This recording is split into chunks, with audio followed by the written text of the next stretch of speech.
ನಮಸ್ಕಾರ ಕದಂಬ ನ್ಯೂಸ್ಗೆ ಸ್ವಾಗತ. ನಾನು ಸೋನಿಕಾ ಸುದೇಶ್. ಮೊದಲಿಗೆ ಮುಖ್ಯಾಂಶಗಳು. ಜನಪದ ಝಂಕಾರದಲ್ಲಿ ಜೋಕಾಲಿ, ಜೀಕಿ, ಎತ್ತಿನ ಬಂಡಿ ಹತ್ತಿ ಸಂಭ್ರಮಿಸಿದ ಕಲಬುರಗಿ ಶಾಸಕ Allamprabhu Patil. All India panther ಸೇನಾ ಬೀದರ್ ವತಿಯಿಂದ ಚೌಡರ ಕೆರೆ ಸತ್ಯಾಗ್ರಹ, ಸಚಿವ ರಹೀಂ ಖಾನ್ ಭಾಗಿ. ಅಷ್ಟುರಲ್ಲಮ್ಮ ಪ್ರಭು ದೇವರ ಬಳಿ ಯಾವುದೇ ಭೇದ ಭಾವ ಇಲ್ಲ, ಬಂಡೆಪ್ಪ ಕಾಶಂಪುರ್. ಸುದ್ದಿಯ ವಿವರಗಳು. ಕಲಬುರಗಿಯಲ್ಲಿನ ರಾಜ್ಪುರ್ ಬಡಾವಣೆಯಲ್ಲಿರುವ ಸರ್ಕಾರಿ ಮಹಾವಿದ್ಯಾಲಯ ಸ್ವಾಯತ್ತದಲ್ಲಿ ಹಮ್ಮಿಕೊಂಡಿದ್ದ ಜನಪದ ಉತ್ಸವ ಕಾರ್ಯಕ್ರಮದಲ್ಲಿ ಭಾಗವಹಿಸಿದ್ದ ಕಲಬುರಗಿ ದಕ್ಷಿಣ ಮತಕ್ಷೇತ್ರ ಶಾಸಕರಾದ ಅಲ್ಲಂಪ್ರಭು ಪಾಟೀಲರು ಪಾಲ್ಗೊಂಡು ಜನಪದ ಆಟೋಟ, ಊಟ, ಕ್ರೀಡೆಗಳಲ್ಲಿ ತಾವೇ ಖುದ್ದು ಪಾಲ್ಗೊಂಡು ಜನಪದವೇ ಜವಾಳ ಎಂದು ಸಂದೇಶ ಸಾರಿದರು. ಈ ಸರ್ಕಾರಿ ಸ್ವಾಯತ್ತ ಪದವಿ ಮಹಾವಿದ್ಯಾಲಯದ ಎಲ್ಲ ವಿದ್ಯಾರ್ಥಿನಿಯರು ಜನಪದ ಸಂಸ್ಕೃತಿ ಬಿಂಬಿಸುವ ದಿರಿಸುಗಳಲ್ಲಿ ಮಿಂಚಿ ಸರ್ವರನ್ನು ಸ್ವಾಗತಿಸಿದರು. ಸಮಾರಂಭದಲ್ಲಿ ಪಾಲ್ಗೊಂಡ ಶಾಸಕ ಅಲ್ಲಂಪ್ರಭು ಪಾಟೀಲರು ಜೋಕಾಲಿ ಜೀಕಿದರು. ಎತ್ತಿನ ಬಂಡಿ ಹತ್ತಿ ಬಾರ್ಕೋಲ್ ಬಳಸಿ ಎತ್ತುಗಳೊಂದಿಗೆ ಸಮಯ ಕಳೆದರು. ಇದಲ್ಲದೆ ರೊಟ್ಟಿ, ಶೇಂಗಾ ಹಿಂಡಿ, ಮೊಸರು ಸೇರಿದಂತೆ ಹಳ್ಳಿಗಾಡಿನ ದೇಶಿ ಊಟ ಸವಿದರು. ಕಾಲೇಜು ಶಿಕ್ಷಣ ಇಲಾಖೆಯ ಅಡಿಯಲ್ಲಿ ನಡೆದ ಉತ್ಸವದಲ್ಲಿ ಶಾಸಕರು ನಮ್ಮ ಸಂಸ್ಕೃತಿ ನಮ್ಮ ಹೆಮ್ಮೆ ಎಂದು ಸಂದೇಶ ಸಾರಿದರು.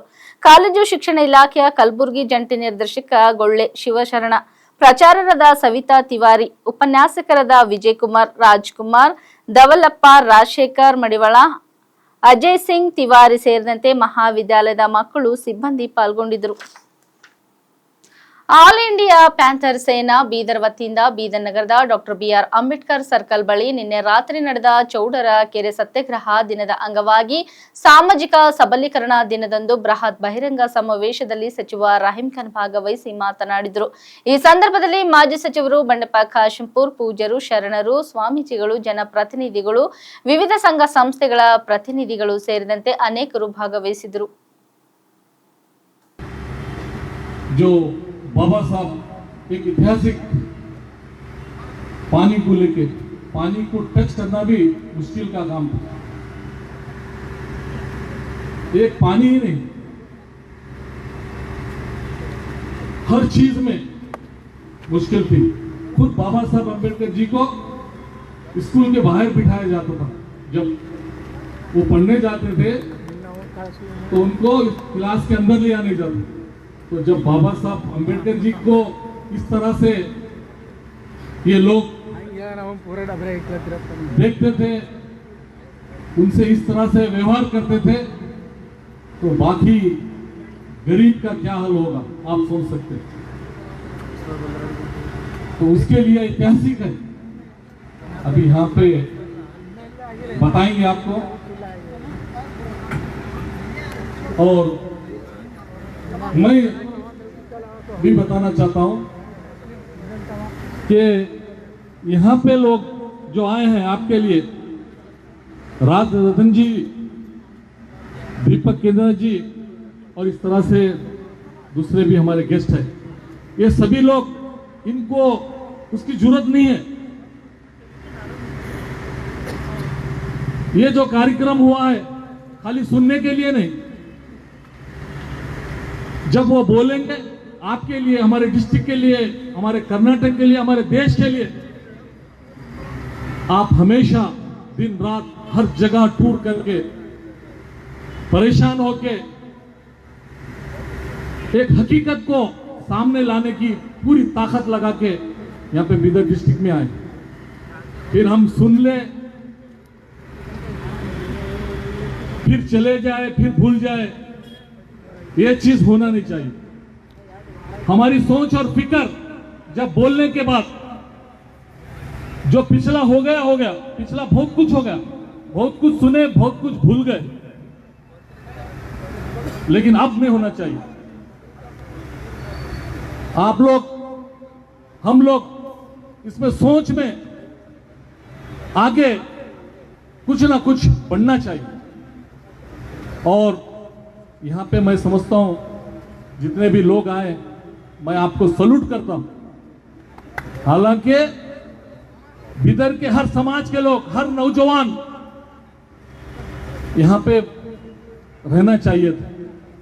ये एक समाज के लिए नहीं है, हर समाज में जितने लोग हैं, गरीब है, वो सभी लोगों के लिए ये एक दिशा है, एक जीवन चेंज होने का आज बातें बोले जाएंगे। जो छूत जात जो पहले बाबा साहब था बोल के टाइम था बोल के लोग अभी कुछ लोग भूल जा रहे हैं, ऐसा नहीं है। मैं जब फर्स्ट टाइम एमएलए बना था तो कई गांवों में, विलेजेस में मैं जाता था, वहां पे इलेक्टेड मेंबर, ग्राम पंचायत मेंबर स्टेज पे उसको नहीं बिठाते थे। मैं खुद परेशान होता था। फर्स्ट टाइम एमएलए बन के मैं भी विलेज में हूं, तो ग्राम पंचायत मेंबर वहां से आने के लिए तैयार नहीं है। नहीं सर, हम वो जर्नल की जगह वहां पे फंक्शन हो रहा है, हमको आने नहीं देते। तो मैं स्टेज पे उतर के उस मेंबर को, दलित समाज के मेंबर को बुला के बिठाया। अब तो पूरा खत्म ही कर दिया हूं, लेकिन मैं फर्स्ट टाइम एमएलए बना खुद कि आज भी गांव में, विलेजेस में, छोटे जगह आज भी भेदभाव है, आज भी भेदभाव कर रहे बड़े। ಅಷ್ಟೂರ್ ಗ್ರಾಮದ ಅಲ್ಲಂಪ್ರಭು ದೇವರ ಬಳಿ ಯಾವುದೇ ಭೇದ ಭಾವ ಇಲ್ಲ. ಜಾತಿ ಧರ್ಮದ ಭೇದ ಭಾವ ಮಾಡದೆ ಸಹಸ್ರಾರು ಸಂಖ್ಯೆಯ ಭಕ್ತರು ಜಾತ್ರೆಯಲ್ಲಿ ಪಾಲ್ಗೊಳ್ಳುವುದು ವಿಶೇಷವಾಗಿದೆ ಎಂದು ಮಾಜಿ ಸಚಿವರು ಜೆಡಿಎಸ್ ಪಕ್ಷದ ಹಿರಿಯ ನಾಯಕರಾಗಿರುವ ಬಂಡೆಪ್ಪ ಕಾಶೆಂಪೂರ್ ಹೇಳಿದರು. ಬೀದರ್ ದಕ್ಷಿಣ ವಿಧಾನಸಭಾ ಕ್ಷೇತ್ರದ ಅಷ್ಟೂರ್ ಗ್ರಾಮದ ಹೊರವಲಯದಲ್ಲಿರುವ ಶ್ರೀ ಅಲ್ಲಂಪ್ರಭು ದೇವರ ದರ್ಗದ ಆವರಣದಲ್ಲಿ ಮಂಗಳವಾರ ರಾತ್ರಿ ನಡೆದ ಶ್ರೀ ಅಲ್ಲಂಪ್ರಭು ದೇವರ ಜಾತ್ರಾ ಮಹೋತ್ಸವ ಸಾಂಸ್ಕೃತಿಕ ಕಾರ್ಯಕ್ರಮ ಉರ್ಸ್ ಸಂದಲ್ದಲ್ಲಿ ಪಾಲ್ಗೊಂಡು ದರ್ಶನ ಪಡೆದು ಅವರು ಮಾತನಾಡಿದರು. ಅಲ್ಲಂಪ್ರಭು ದೇವರ ಬಳಿ ಎಲ್ಲರೂ ಒಂದೇ. ಇಲ್ಲಿ ಅದು ಇದು, ಆ ಜಾತಿ ಈ ಜಾತಿ ಎಂಬ ಯಾವುದೇ ಭೇದ ಭಾವ ಇರುವುದಿಲ್ಲ. ಎಲ್ಲರನ್ನು ಇಲ್ಲಿ ಒಂದೇ ರೀತಿಯಲ್ಲಿ ಕಾಣಲಾಗುತ್ತದೆ. ಎಲ್ಲಾ ಸಮಾಜದವರು ಸೇರಿ ಈ ಜಾತ್ರೆ ಮಾಡುತ್ತಾರೆ. ಇದು ಬಹಳಷ್ಟು ಸಂತಸದ ವಿಷಯವಾಗಿದೆ. ನಮ್ಮ ಬೀದರ್ ದಕ್ಷಿಣ ವಿಧಾನಸಭಾ ಕ್ಷೇತ್ರದ ಬಹುತೇಕ ಹಳ್ಳಿಗಳಲ್ಲಿ ದರ್ಗಾಗಳಿವೆ. ಅಲ್ಲಿ ವರ್ಷಕ್ಕೊಮ್ಮೆ ಉರ್ಸಾಗುತ್ತದೆ. ಎಲ್ಲ ಜಾತಿ ಧರ್ಮಗಳ ಜನರು ಒಗ್ಗಟ್ಟಿನಿಂದ ಉರ್ಸ ಮಾಡುತ್ತಾರೆ. ಅದರಂತೆ ಅಷ್ಟೂರ್ ಗ್ರಾಮದ ಮುಖಂಡರಲ್ಲಿ ಒಗ್ಗಟ್ಟಿದೆ. ಅವರು ಒಗ್ಗಟ್ಟಿನಿಂದ ಕೆಲಸ ಮಾಡುತ್ತಿದ್ದಾರೆ ಎಂದರು.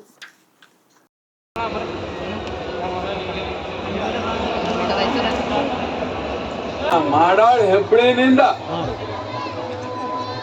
ಅಲ್ಲಿ ಜಾತ್ರೆ ಬಂದ್ರೇನೆ ಇಲ್ಲಿ ದೇವ್ರು ಹೇಳ್ತಾರ,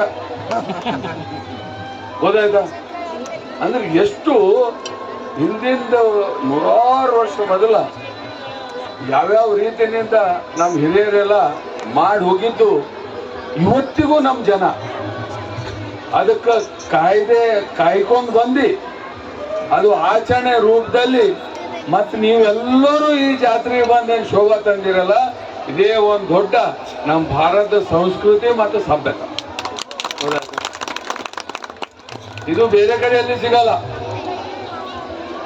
ಅದು ಇದು ಅಂತಾರ, ಆ ಜಾತಿ ಈ ಜಾತಿ. ಇಲ್ಲಿ ಬರ್ರಿ ಅಲ್ಲಂಪ್ರಭು ಬಲ್ಲಿ ಎಲ್ಲ ಒಂದೇ ಏನದಲ್ಲ ಇಲ್ಲಿ ಕಾಣುತ್ತೆ. ಯಾರು ಬೇರೆಯವರಿಲ್ಲ, ಎಲ್ಲರೂ ಸೇರಿ ಈ ಜಾತ್ರೆ ಮಾಡೋಂಥ ಒಂದು ಉತ್ಸವ ಇದೆ. ಮತ್ತು ಬಹಳ ಸಂತೋಷ ಆಗ್ತದೆ. ಭಾವಕತೆನಿಂದ ಏನದಲ್ಲ, ನಮ್ಮ ಜನರು ಒಂದು ರೀತಿನಿಂದ ಇಲ್ಲಿ ಬಾಳ್ತಾ ಇದ್ದಾರೆ. ಹಂಗಾಗಿ ಇವತ್ತ ಇಂಥ ಒಂದು ದೊಡ್ಡ ಜಾತ್ರೆ, ಐತಿಹಾಸಿಕ ಕುಸ್ತಿ ನಡೀತದೆ ಇಲ್ಲಿ. ಅಷ್ಟೂರು ಕುಸ್ತಿ ಅಂದ್ರೆ ಪೂರಾ ಮಹಾರಾಷ್ಟ್ರ ಗಿರಾಷ್ಟ್ರ ಏನೋ ಅರ್ಜುನ ಎಲ್ಲ ಕಡೆಯಿಂದ ಗೊತ್ತಾಯ್ತಾ ಇಲ್ಲಿಗೆ ಬಂದೇನದಲ್ಲ, ಅಷ್ಟೊಂದು ದೊಡ್ಡ ಪ್ರಮಾಣದಲ್ಲಿ ನಡೀತದೆ. ಅದಕ್ಕೆ ಇವತ್ತು ನಾವು ಬಂದು ಅಲ್ಲಂಪ್ರಭು ಅವ್ರದ್ದು ದರ್ಶನ ತಗೊಂಡೆವು. ಇವತ್ತು ಎಲ್ಲ ಜನನೂ ಏನದಲ್ಲ ಭಾಳ ದೂರದಿಂದ ಬಂದು ಇವತ್ತು ಇಲ್ಲಿ ದರ್ಶನಕ್ಕೆ ಬಂದಿದ್ದಾರ. ಬೆಲೆ ಏರಿಕೆಯ ಬಿಸಿಯಿಂದ ತತ್ತರಿಸಿ ಹೋಗಿರುವ ಗ್ರಾಹಕರಿಗೆ ಸರ್ಕಾರ ಇಂದು ಮತ್ತೆ ಬಿಗ್ ಶಾಕ್ ನೀಡಿದೆ. ನಂದಿನಿ ಪ್ಯಾಕೆಟ್ ಹಾಲಿನ ದರ ಪ್ರತಿ ಲೀಟರ್ಗೆ 4 ರೂಪಾಯಿ ಹೆಚ್ಚಳ ಮಾಡಿ ರಾಜ್ಯ ಸರ್ಕಾರ ತೀರ್ಮಾನಿಸಿದೆ. ನಂದಿನಿ ಹಾಲಿನ ದರ ಪ್ರತಿ ಲೀಟರ್ಗೆ 4 ರೂಪಾಯಿ ಹೆಚ್ಚಿಸಿ ರಾಜ್ಯ ಸಚಿವ ಸಂಪುಟ ಇಂದು ಅನುಮೋದನೆ ನೀಡಿದೆ. ನಂದಿನಿ ಹಾಲಿನ ದರ ಹೆಚ್ಚಿಸಿ ಇನ್ನು ವರ್ಷವಾಗಿಲ್ಲ, ಆಗಲೇ ದರ ಏರಿಕೆಗೆ ಪ್ರಸ್ತಾಪ ಬಂದಿತ್ತು. ಕೆಎಂಎಫ್ ಅಧಿಕಾರಿಗಳ ಜೊತೆ 3 ದಿನಗಳ ಹಿಂದೆ ಸಭೆ ನಡೆಸಿದ ಸಿಎಂ ಸಿದ್ದರಾಮಯ್ಯ ಹಾಲಿನ ದರ ಹೆಚ್ಚಳಕ್ಕೆ ಒಪ್ಪಿಗೆ ಸೂಚಿಸಿರಲಿಲ್ಲ. ಇದೀಗ ನಂದಿನಿ ಹಾಲಿನ ದರ ಏರಿಕೆಗೆ ಸಚಿವ ಸಂಪುಟ ಅನುಮೋದನೆ ನೀಡಿದೆ. ಗ್ರಾಹಕರಿಗೆ ಹಾಲು ಬಿಸಿ ತುಪ್ಪವಾಗಿದೆ. ಯತ್ನಾಳ್ ಉಚ್ಚಾಟನೆಯ ಯತ್ನ 1 ತಿಂಗಳಿಂದ ನಡೆದಿತ್ತು. ನಮಗೆ ಮೊದಲೇ ಸುದ್ದಿ ಇತ್ತು ಎಂದು ಶಾಸಕ ರಮೇಶ್ ಜಾರಕಿಹೊಳಿ ಹೇಳಿದ್ದಾರೆ. ಬಿಜೆಪಿಯಿಂದ ಬಸನಗೌಡ ಪಾಟೀಲ್ ಯತ್ನಾಳ್ ಉಚ್ಚಾಟನೆಯ ಬಗ್ಗೆ ಮಾತನಾಡಿದ ಅವರು, ಹೈಕಮಾಂಡ್ ಜೊತೆಗೆ ನಿನ್ನೆ ರಾತ್ರಿ ಮಾತನಾಡಿದ್ದೇನೆ. ಪಕ್ಷಕ್ಕೆ ಯತ್ನಾಳ್ ನ್ಯಾಯಯುತವಾಗಿ ದುಡಿದಿದ್ದಾರೆ. ಇದು ವಿರೋಧಿ ಬಣ್ಣಕ್ಕೂ ಎಚ್ಚರಿಕೆ ಗಂಟೆಯಾಗಿದ್ದು, ಯತ್ನಾಳ್ ಮತ್ತೆ ಬಿಜೆಪಿಗೆ ವಾಪಸ್ ಬರುತ್ತಾರೆ ಎಂದು ಹೇಳಿದ್ದರು. ಯತ್ನಾಳ್ ಅವರು ಪಕ್ಷದ ದೊಡ್ಡ ನಾಯಕರು. ಇವತ್ತು ನಮ್ಮ ಪಕ್ಷ ನಿರ್ಧಾರ ಯಾಕೆ ತೆಗೆದುಕೊಂಡಿದೆ ಗೊತ್ತಿಲ್ಲ. ಪಕ್ಷದ ನಿರ್ಣಯ ಪ್ರಶ್ನಿಸುವ ದೊಡ್ಡ ವ್ಯಕ್ತಿ ನಾನಲ್ಲ. ನಾಳೆಯೇ ಎಲ್ಲಾ ನಾಯಕರು ಬೆಂಗಳೂರಿನಲ್ಲಿ ಚರ್ಚೆ ಮಾಡುತ್ತೇವೆ ಎಂದರು. ಯತ್ನಾಳ್ ಕಡೆಯಿಂದ ಹೈಕಮಾಂಡ್ಗೆ ಪತ್ರ ಬರೆಸುತ್ತೇವೆ. ಪುನಃ ಮರುಪರಿಶೀಲನೆ ಮಾಡುತ್ತೇವೆ, ಮನವಿ ಮಾಡುತ್ತೇವೆ. ಯತ್ನಾಳ್ ಆಗಲಿ ನಾನಾಗಲಿ ನಮ್ಮ ಟೀಮ್ ಆಗಲಿ ಬಿಜೆಪಿಯಲ್ಲೇ ಮುಂದುವರಿಯುತ್ತೇವೆ ಎಂದರು. ಉಚ್ಚಾಟನೆಯಾಗಲು ಯಾರ ಕೈವಾಡ ಇದೆ ಎನ್ನುವುದನ್ನು ನಾನು ಹೇಳುವುದಿಲ್ಲ. ಯತ್ನಾಳ್ ಅವರು ಒಂಟಿಯಾಗಿಲ್ಲ, ನಾನು ಗಟ್ಟಿಯಾಗಿದ್ದೇವೆ. ಅವರ ಪರ ನಾವಿದ್ದೇವೆ ಎಂದು ತಿಳಿಸಿದರು. ನಾವು ಪಕ್ಷ ಯಾಕೆ ನಿರ್ಣಯ ತಗೊಂಡು ನಂಗೆ ಗೊತ್ತಿಲ್ಲ. ನಮ್ಮ ಪಕ್ಷದ ನಿರ್ಣಯ ಪ್ರಶ್ನೆ ಮಾಡುವಂಥ ದೊಡ್ಡ ಮನುಷ್ಯನ ಅಲ್ಲ. ಪಕ್ಷ ನಮ್ಮ ಎಲ್ಲಕ್ಕಿಂತ ದೊಡ್ಡ ಪಕ್ಷ ನಿರ್ಣಯ ತಗೊಂಡು ಅದು ನೋಡೋಣ ಯಾಕೆ ತಗೊಂಡು ನೋಡ್ಕೊಂಡು ನಾವು ನಾಳೆ ಸಭೆ ಸೇರತ್ತು. ಯತ್ನಾಳ್ ನಾಳೆ ಬೆಂಗಳೂರು ಬರ್ತಾರೆ. ಇವತ್ತು ಅವರು ಚಿಂಚೋಳಿ ಫ್ಯಾಕ್ಟ್ರಿಲಿ ಇದ್ದಾರೆ. ಅಲ್ಲಿಂದ ಇವತ್ತು ರಾತ್ರಿ ಬೆಂಗಳೂರು ತಲುಪೋದು. ನಾನು ರಾತ್ರಿ ಬೆಂಗಳೂರು ತಲುಪ್ತೀನಿ. ನಾಳೆ ನಮ್ಮ ಎಲ್ಲ ನಾಯಕರು ನಮ್ಮ ಕುಡ್ಕೊಂಡು ಚರ್ಚೆ ಮಾಡ್ಕೊಂಡು ಹೈಕಮಾಂಡ್ಗೆ ಶಿಸ್ತುಸಮ್ಮತಿ ಅದು ಹೈಕಮಾಂಡ್ಗೆ ಯತ್ನಾಳ್ ಕಡೆ ಒಂದು ಲೆಟ್ರ್ ಬರೆಸಿ ಇದು ಪುನರ್ ಪರಿಶೀಲನೆ ಮಾಡಿ ಇದನ್ನ ವಿಚಾರಣೆ ಹಿಂದೆ ಪಡಿಬೇಕಂತಂದು ನಾವೆಲ್ಲರೂ ಕೂಡ ಮನವಿ ಮಾಡ್ಕೋತೀವಿ. ಯಾಕಂದರೆ ಪಕ್ಷದ ನಾವು ದೊಡ್ಡರಲ್ಲ. ಪಕ್ಷ ಏನೋ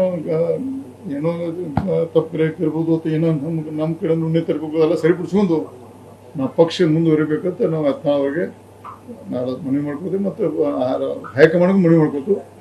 ಮತ್ತು ಇದು ಆಗಬಾರ್ದಾಗಿತ್ತು ನೋಡಿ. ಯತ್ನಾಳ್ ಅವರು ನಮ್ಮ ಪಕ್ಷದ ದೊಡ್ಡ ಸಮುದಾಯದ ದೊಡ್ಡ ನಾಯಕರು. ಇವತ್ತು ನಮ್ಮ ನಾಯಕರು ಅವರು. ನಾವು ಇದು ಪಕ್ಷ ಯಾಕೆ ನಿರ್ಣಯ ತಗೊಂಡು ನಂಗೆ ಗೊತ್ತಿಲ್ಲ. ನಮ್ಮ ಪಕ್ಷದ ನಿರ್ಣಯ ಪ್ರಶ್ನೆ ಮಾಡುವಂಥ ದೊಡ್ಡ ಮನುಷ್ಯನ ಅಲ್ಲ. ಇಲ್ಲಿವರೆಗೆ ಸುದ್ದಿ ಕೊಟ್ಟಿದ್ದು ನಾನು ಸೋನಿಕಾ ಸುದೇಶ್. ಮುಂದಿನ ಸುದ್ದಿಯೊಂದಿಗೆ ಮತ್ತೆ ಭೇಟಿಯಾಗೋಣ. ವಂದನೆಗಳು.